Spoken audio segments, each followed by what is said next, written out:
Di chapter sebelumnya, cerita berfokus pada pertarungan sengit antara Kang dan Ling. Namun kini alur cerita beralih ke timur Laut Cina, tepatnya di kastil Black Dragon. Dahwar! Ledakan dahsyat mengguncang wilayah itu. Di tepi tebing yang menghadap kastil, berdiri sosok Taeso. Tubuhnya diselimuti aura destruktif. Dengan kekuatannya yang luar biasa, ia membumi hanguskan seluruh wilayah kastil Black Dragon dalam sekejap. Namun, sesuatu yang tidak biasa terjadi. Kekuatan Taeso mulai kehilangan kendali. Energinya yang meluap-luap seolah memaksa keluar dari tubuhnya. Melihat Taeso dalam kondisi itu, Yeju yang berdiri tidak jauh darinya bergegas mendekat. Tanpa ragu, ia memeluk Taeso erat sambil berkata penuh kekhawatiran.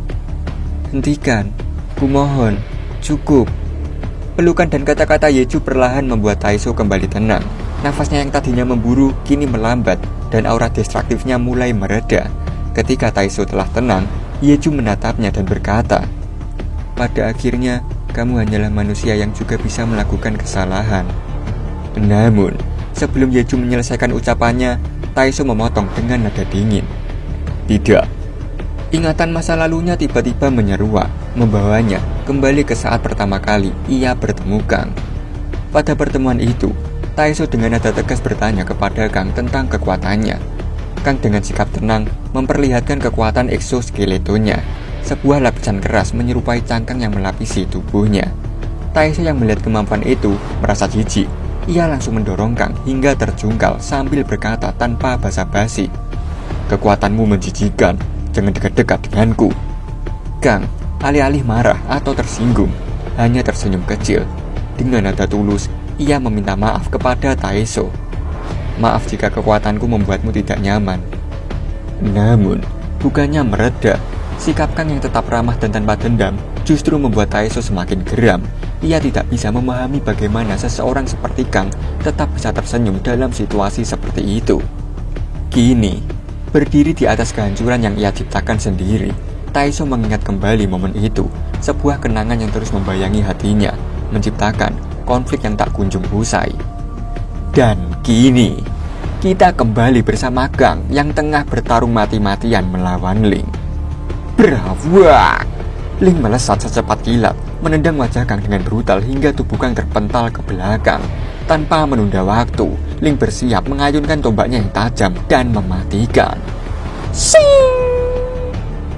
Dalam satu tebasan penuh kekuatan, Ling memotong kaki dan tangan kiri Kang. Namun, serangan itu hanya permulaan. Ling membuka portal di udara, memanggil sederet senjata mematikan yang segera melayang ke tangannya. Cerawat! Serangan bertubi-tubi menghujani tubuh Kang, mencabiknya hingga darahnya memercik ke segala arah.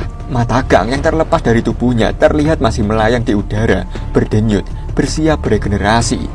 Dem! Ling menghantam mata Kang dengan ujung belakang tombaknya, mengempaskannya ke sebuah gedung di belakang.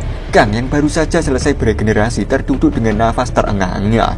Namun, Ling tidak memberinya jeda sedikit pun. Ia kembali menerjang, mengayunkan senjata-senjatanya tanpa belas kasih. Tubuh Kang kembali dipotong-potong, berserakan di atas tumpukan daging dan tulang miliknya sendiri. Di tengah kekacauan itu, Ling berdiri di atas Kang yang tergeletak tak berdaya.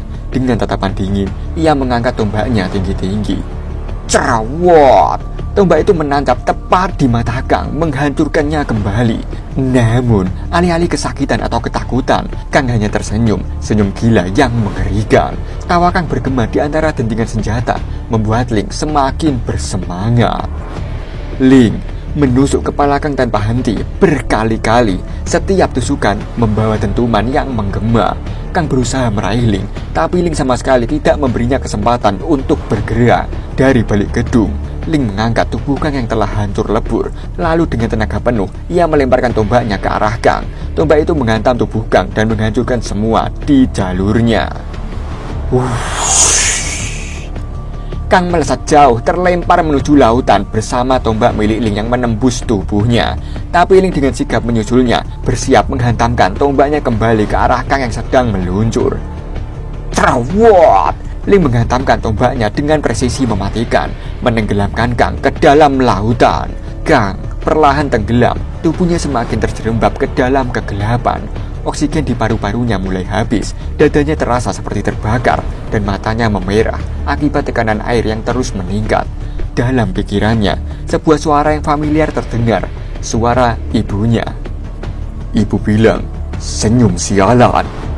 Kata-kata itu menggema di benaknya, membuatnya tersenyum meskipun dalam situasi yang suram.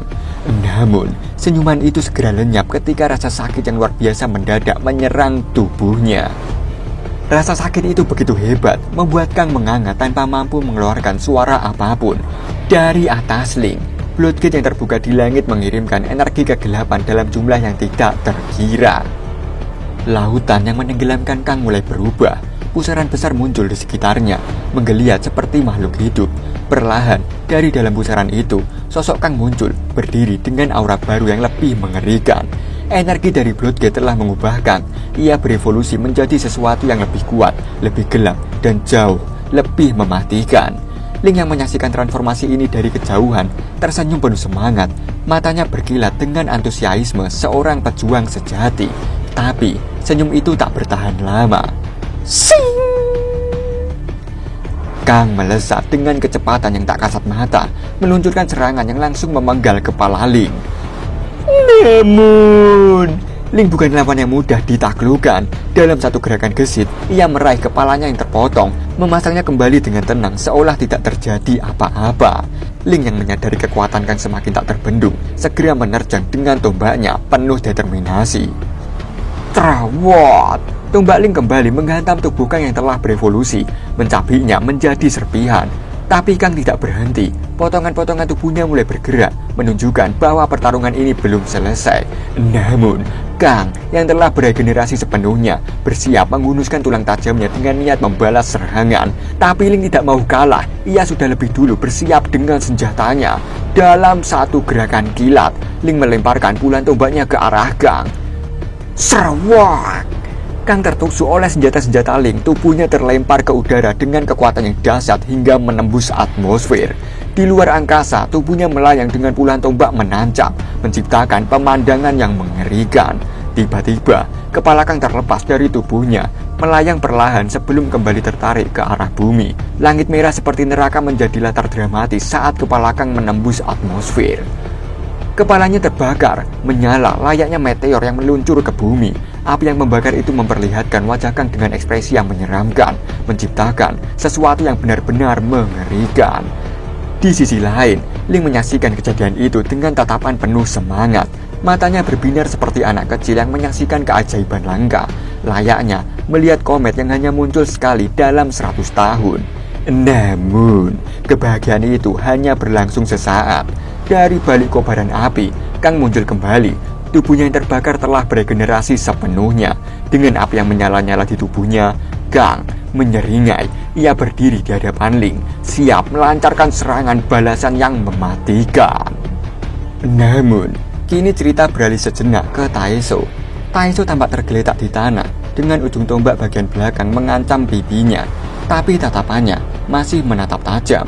Di dekatnya ada seorang wanita dengan santai mengemut permen seolah tak terganggu oleh situasi itu. Wanita tersebut memandang Taeso dengan ekspresi dingin di wajahnya. Perlahan, dia mengeluarkan permen dari mulutnya dan berkata dengan nada dingin, "Kau ya, pelaku yang membantai orang-orangku." Saat kata-kata itu keluar, suasana berubah tegang. Terlihat Zui, hunter peringkat nomor 2 di Cina, duduk dengan angkuh di dekat Taeso dan Yeju yang tergeletak tidak berdaya.